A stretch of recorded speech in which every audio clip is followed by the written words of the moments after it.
नमस्ते सदावत्सल्य मातृभूमि। हम लोग चर्चा करने जा रहे हैं ऑनरेबल सुप्रीम कोर्ट में केरला स्टोरी को लेकर पीआईएल फाइल हुई। सुप्रीम कोर्ट ने पीआईएल की सुनवाई की, मेंशनिंग की गई। बाकायदा सुप्रीम कोर्ट में कहा गया कि ये जो मूवी है, जो इसका ट्रेलर चल रहा है केरला स्टोरीज़ का, ये बहुत खतरनाक है। एक पार्टिकुलर कौम को बदनाम करने की साजिश है। ये पूरी की पूरी हिंदुस्तान में एक कौम, उस पर प्रश्न खड़ा किया गया है। ये कहने की कोशिश की गई है कि भारत में ऐसा कोई षड्यंत्र नहीं चल रहा, भारत में ऐसा कोई कन्वर्जन नहीं चल रहा, भारत में इस प्रकार की कोई बात नहीं है। जबकि इस मूवी की शुरुआत में ही true stories, Kerala stories the true stories, ऐसा कुछ उसका रहा होगा। तो ये कहा गया कि ये ट्रू स्टोरी तो बहुत दूर की बात है, इसमें किसी प्रकार की सच्चाई नहीं। तो 2 पिटीशनें फाइल हुई। उन 2 पिटीशनों में अलग अलग तरह की रिलीफ मांगी गई। एक ने तो कहा कि प्लीज़ कंप्लीट बैन इट, इसको कंप्लीटली बैन कर देना चाहिए। इस प्रकार भारत में भारतीय सौहार्द को ख़राब करने की कोशिश की जा रही है और ये केरला स्टोरी नहीं है, ये हेट स्टोरी है। और ये हेट स्टोरी इस प्रकार की है जो कि भारत में राइट विंग इसको फैलाना चाहती है, भारत को डिस्टर्ब करना चाहती है, हमारी गंगा जमनी तहजीब को समाप्त करना चाहती है। भारत शांतिपूर्वक रहने वाले लोगों का देश है, जहां पर सभी मुसलमान और हिंदू दोनों बड़ी सौहार्द के साथ रहते हैं और इनको राइट विंग्स दंगे के रूप में ये वो फलाना ढिमाका। अब जानने की बात तो है कि केरला स्टोरीज़ में आखिर क्या दिया हुआ है और आगे सुप्रीम कोर्ट ने ऑर्डर क्या किया। सुप्रीम कोर्ट के ऑर्डर और सुप्रीम कोर्ट की सुनवाई, इन दोनों में बड़ी अच्छी बात आई। और अच्छी बात यह आई कि जो रिस्पोंडेंट था, यानी कि केरला स्टोरीज़ की तरफ से जो कोर्ट में उपस्थित हुए, हरीश साल्वे जी उसमें आए थे। केरला स्टोरीज़ के प्रोड्यूसर डायरेक्टर टस से मस होने को तैयार नहीं है, क्योंकि दूसरी पिटीशन, ये 2 पिटीशन की बात करें, एक ने कहा कंप्लीट बैन कर दो और दूसरी ने कहा कि साहब एक डिस्क्लेमर लगा दो कि एक मूवी है और इसमें कोई सत्यता नहीं। जैसे डिस्क्लेमर आप लगाते हैं ना, पहले ही लगा जाता है, इसका कोई तथ्यों से कोई लेना देना नहीं है, सत्यता से कोई लेना नहीं, ये एक फिक्टिशियस स्टोरी है, ये स्टोरी बनाई गई है। इस स्टोरी से किसी की आत्मा अगर छन्नी होती हो तो उसको लेप कर ले, किसी का दिल टूट रहा हो तो दिल तागे से कस ले, किसी के मन में अगर बात आ रही हो तो वो मन को अपने शांत कर ले, ठंडा पानी पिए। और इस प्रकार के बहुत सारे डिस्क्लेमर लिखे जाते हैं। वो डिस्क्लेमर्स फिक्टिशियस स्टोरीज़ के लिए लिखे जाते हैं जो राइटर के मन की कल्पना होती है और राइटर उस पर अपने विचार बनाता है और वो विचार देकर प्रोड्यूसर डायरेक्टर को देता है। प्रोड्यूसर को स्टोरी समझ में आती है, उस पर एक डायरेक्शन शुरू होता है, कुछ कास्ट होती है, एक्टर एक्ट्रेस की कास्ट होती है और उसके बाद वो स्टोरी कंप्लीट होती है, यानी कि उसका फिल्माइजेशन होता है, उसकी रिकॉर्डिंग होती है, उस पर म्यूज़िक ये वो। तो ये है कि वो एक फिक्टिशियस स्टोरी है, काल्पनिक स्टोरी है। सुप्रीम कोर्ट में जो निर्माता निर्देशक की तरफ से हरीश साल्वे साहब प्रेजेंट हुए, उन्होंने कहा कि हम किसी भी प्रकार का कोई डिस्क्लेमर नहीं लगाना चाहते और हम कोई डिस्क्लेमर नहीं लगाएंगे।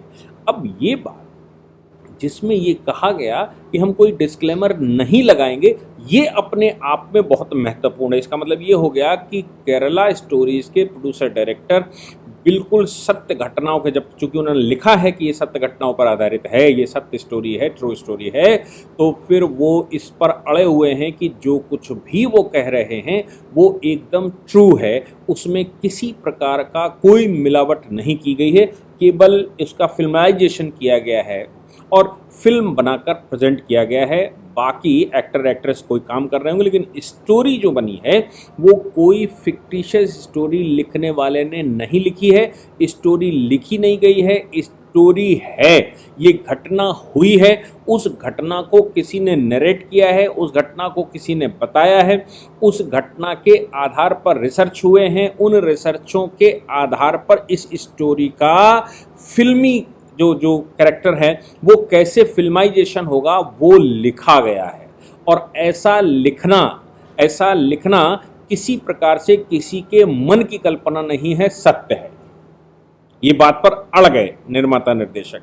हालांकि ऑनरेबल सुप्रीम कोर्ट ने इस मामले को सुनने के बाद ये कहा कि भाई आप हाई कोर्ट क्यों नहीं जाते, ये मामला केरला का है, केरला स्टोरीज का मामला है, केरला की घटना का मामला है, तो आप हाई कोर्ट जा सकते हैं और हाई कोर्ट में आप प्रेयर कर सकते हैं। हालांकि पिटिशनर ने ये कहा कि हाई कोर्ट साहब जाएंगे, 5 तारीख को ये मूवी रिलीज़ होने वाली है सिनेमाघरों में, और 5 तारीख को ये मूवी जब रिलीज़ होगी तो उससे पहले इस पर सुनवाई हो जानी चाहिए।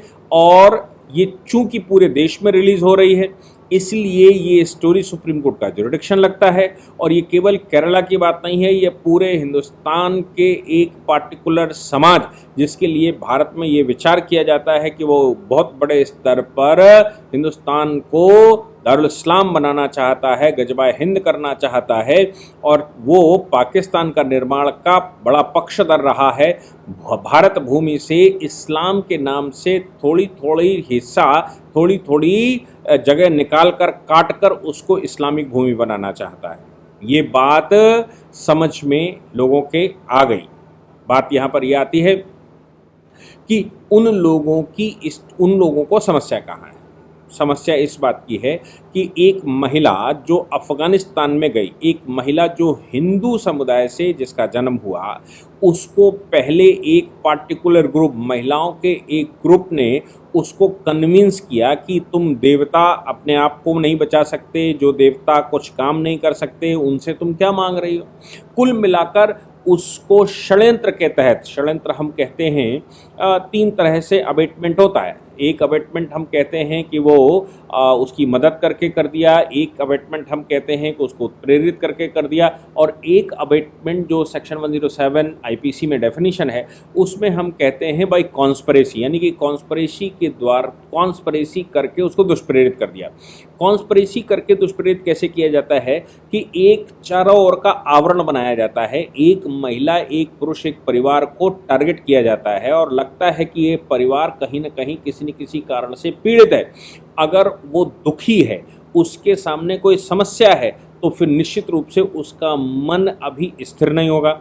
अस्थिर मन को कैसे डिस्टर्ब किया जाए, तो उनके चारों ओर एक ग्रुप 10, 20, 50 लोगों का लग जाता है, उनसे मित्रता कर लेता है, और जो कुछ भी घटनाक्रम उनके साथ चल रहा होता है उस घटनाक्रम को वो उसको उसके काट बताते हैं। और उस हर एक घटनाक्रम पे हिंदूहीन है, हिंदू हो इसलिए ये समस्या है, देवी देवताओं की पूजा करते हो इसलिए ये समस्या है, तुम्हारे ऊपर जो हमले हो रहे हैं उसका कारण भी हिंदू है, तुम्हारे साथ जो घटना घटित हो रही है वो उसका कारण भी देवी देवताओं में जानना होना है, तुम्हारे साथ जो छेड़खानी हो रही है उसका कारण भी हिंदू होना है। नहीं तो बुर्के वालों के साथ तो ऐसा कभी नहीं होता।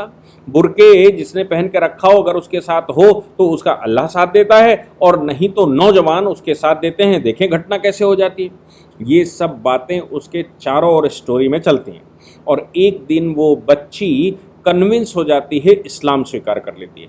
इस्लाम स्वीकार करने के बाद उसका विवाह, निकाह करवा दिया जाता है। निकाह करवाने के बाद वो अपने पति के साथ रहना चाहती है, उसकी सेवा करना चाहती है, लेकिन पति कहीं संकटों में घिरा हुआ है, तो उसके ऊपर इस्लाम खतरे में है और पूरा विश्व युद्ध चल रहा है, इस्लाम लड़ रहा है, अल्लाह का काम कर रहा है, ऐसा उसको कन्विंस किया जाता है, और कन्विंस करके उसको अफ़गानिस्तान भेज दिया जाता है, तालिबान बना दिया जाता है। ISIS में उसको शामिल कर दिया जाता है। हालांकि इस प्रकार की एक मूवी पहले भी आ चुकी है जो YouTube पर भी पड़ी है, उसका नाम था तालिबान। मनीषा कोइराला उसकी एक्ट्रेस हुआ करती थी, और उन्होंने इसी प्रकार की पूरी स्टोरी, तालिबानियों के साथ कैसे यहाँ से गई, एक व्यक्ति भारत में आया, उसने इसके साथ निकाह किया, निकाह करने के बाद वहाँ ले गया, पहले से वो शादीशुदा था, ये डॉक्टर थी, और उसको इस्लाम स्वीकार करवाने की कोशिश की गई, और उसके बाद वहाँ पर जो घटनाक्रम चला, मुझे लगता है कि ये रिलीज़ होने से पहले आप लोग तालिबान मूवी देखेंगे तो वो उसका प्राइमरी वर्जन है, ये इसका बड़ा वर्जन है, ये मानकर चलिए। तो वो महिला वहाँ ले जाई जाती है, फिर उसको ISIS के आतंकवादियों के साथ छोड़ दिया जाता है, वो उनके साथ शारीरिक संबंध बनाते हैं, वो डिस्चार्ज होते हैं। इन महिलाओं को बॉम्ब की तरह इस्तेमाल किया जाता है, और ये महिलाएं वहाँ फंस जाती हैं। इनकी ऑर्गन्स बेची जाती हैं, इनका व्यापार किया जाता है, इनकी खरीद फरोख्त होती है और कुछ नहीं, जब बिल्कुल बेकार हो जाएं तो इनके साथ दैहिक संबंध बनाकर डिस्चार्ज करते हैं तालिबानी लोग।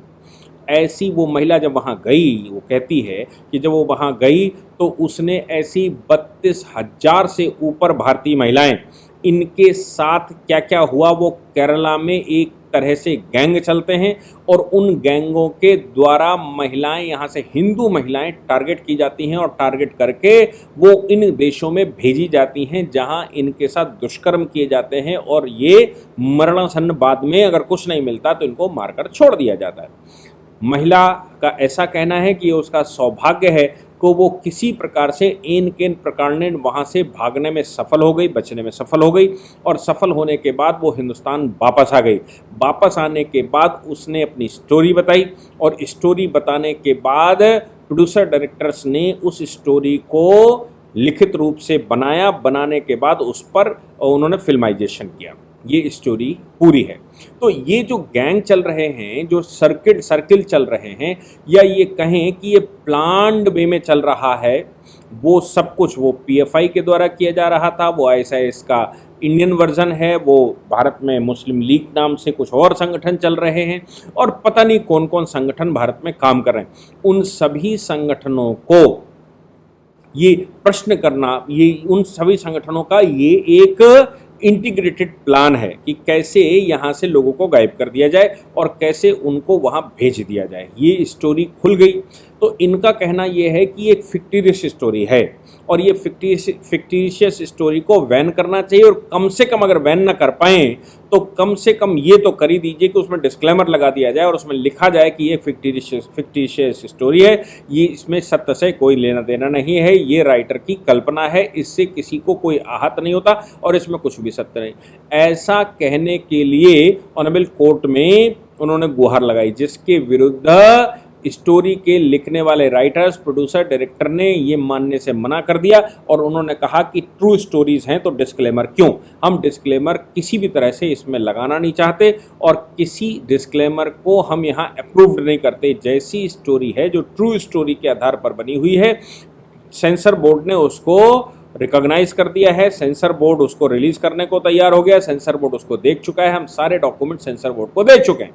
इसलिए इस पर ना ही बैन लगाया जाना चाहिए, ना ही इसका डिस्क्लेमर बदला जा सकता है। हालांकि ऑनरेबल सुप्रीम कोर्ट में हरीश साल्वे साहब, जिस प्रकार आप जानते हैं सीनियर एडवोकेट हैं, तो हरीश साल्वे साहब की बात को ध्यान में रखते हुए ऑनरेबल सुप्रीम कोर्ट ने कम से कम ऑनरेबल चीफ जस्टिस ने इससे पल्ला झाड़ते हुए उसको केरला हाई कोर्ट में जाने का सलाह दे दी और कहा कि आर्टिकल 226 जो आप आर्टिकल 32 में कर सकते हैं वो आर्टिकल 226 में भी कर सकते हैं। आर्टिकल 226 के तहत केरला हाई कोर्ट के चीफ जस्टिस की सुनवाई करेंगे और केरला हाई कोर्ट को बस इतना ही है कि अगर वो 5 तारीख को रिलीज हो रही है तो आप रिक्वेस्ट उनसे कर सकते हैं कि इसको जल्दी सुन लिया जाए। हालांकि मैं यहाँ तक मानता हूँ कि जो हमारे यहाँ का नियम है वो ये है कि जब तक मूवी पब्लिश ना हो जाए और उसको कोई देख ना ले तब तक उस पर किसी प्रकार का बैन नहीं लगाया जा सकता। फाइनल अथॉरिटी तो हमारे यहाँ सेंसर बोर्ड है, सेंसर बोर्ड अगर उसको अप्रूव कर रहा है तो फिर कोर्ट भी उस पर बैन नहीं लगा सकता। अगर कोर्ट को बैन लगाना है तो फिर पहले वो प्रोड्यूसर डायरेक्टर को कह सकते हैं कि मुझे पहले पूरी फिल्म दिखाओ, फिल्म देखने के बाद अगर उनको ऐसा लगता है कि नहीं इस पर बैन लगना चाहिए, डिस्क्लेमर लगना चाहिए, तो ऐसा होगा।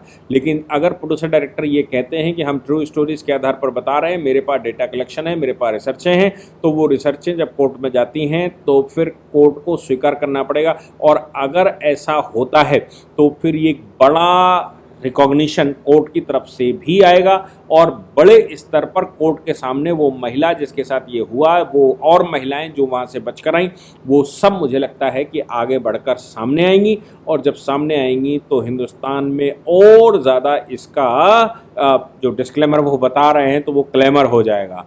इसलिए यहाँ पर इस मूवी में उनकी कोशिश ये है कि आप केवल डिस्क्लेमर लगा दीजिए, बाकी कुछ मत करिए। सुप्रीम कोर्ट ने उसको हाई कोर्ट की तरफ ट्रांसफ़र कर दिया। ट्रू स्टोरीज़ हैं, लोगों का ये भी कहना है कि अगर सेंसर बोर्ड उसको रिजेक्ट कर देगा तो OTT प्लेटफॉर्म पर आ जाएगी, फिर तो हाई कोर्ट सुप्रीम कोर्ट को भारत में किसी भी OTT प्लेटफॉर्म या फिर यूट्यूब जैसे सोशल मीडिया प्लेटफॉर्म्स पर भी बैन लगाना पड़ेगा। आगे क्या होता है वो तो समय बताएगा, लेकिन अभी ऑनरेबल सुप्रीम कोर्ट ने आज उसको केरला हाई कोर्ट की तरफ भेज दिया। ट्रू स्टोरीज कैसी हैं, भारत में महिलाओं के साथ क्या क्या हो रहा है, भारत के लोगों को कैसे कन्वर्ट किया जा रहा है, भारत को कैसे इस्लामिक राष्ट्र बनाया जा रहा है, और ख़ास तौर से कन्वर्जन के बाद महिलाओं के क्या कुदशा होती है, ये इस मूवी में साफ तौर से दिखाया गया है। कैसे महिलाएं जब अनुपयोगी हो जाती, मानती नहीं हैं इस्लाम स्वीकार करने के लिए, तो उनको डॉक्टरों को बेच दिया जाता है। उनके ऑर्गन्स की कीमत 25 से 50 लाख होती। तो एक महिला को अगर कोई कन्विंस करके या भगा कर ले जाता है और वो अगर इस्लाम स्वीकार करने से मना कर देती है या इस्लामिक पद्धति में आने से मना कर देती है, तो फिर उस महिला को बेचकर उसके ऑर्गन्स को भी सेल किया जाता है, किया जा सकता है।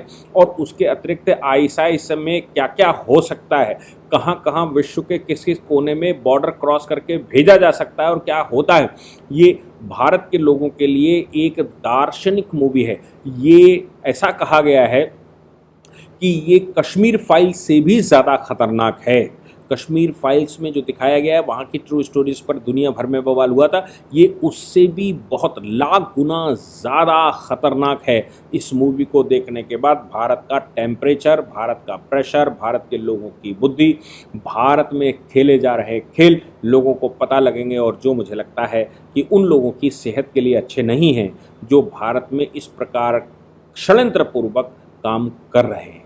देखते हैं आगे केरला हाईकोर्ट क्या जजमेंट देता है, लेकिन 5 तारीख को मूवी रिलीज़ हो रही है। जय हिंद, जय भारत, वंदे मातरम।